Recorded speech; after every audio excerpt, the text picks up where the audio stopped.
यापुढेही कायम सुरू राहणार आहे। वाहतूकदारांच्या संघटनांची परिवहन मंत्र्यांसोबतची आजची बैठक ही निष्फळ ठरली।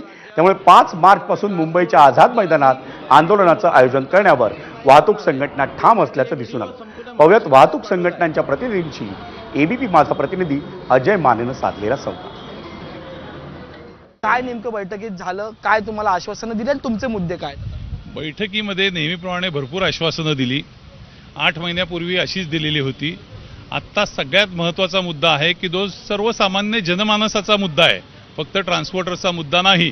तुमच्यावर सुद्धा अनेक चलनं असतील, तर ही चलनं जी आहे जी कायद्यानुसार केलेली नाहीत ती चलनं पूर्णतः बाद करावीत। कायद्यामध्ये प्रोव्हिजन आहे की 90 दिवसापेक्षा जास्त जर का चलनं तुम्ही ठेवलीत तुमच्याकडे कोर्टाकडे न पाठवता तर ती बाद व्हायला पाहिजेत। इथे नोटिसेसच 2-2, 3-3 महिन्यांनी येत आहेत, त्यामुळे त्यातली मेजॉरिटी चलनं ही बाद व्हायला पाहिजेत। ती बाद करायचा निर्णय आम्ही अपेक्षित करतोय।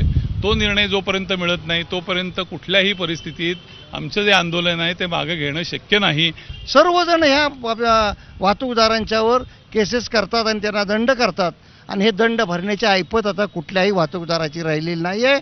आणि महाराष्ट्रामध्ये किती 4,500 कोटीचे दंड आहेत आणि ते अजून पेंडिंग आहेत।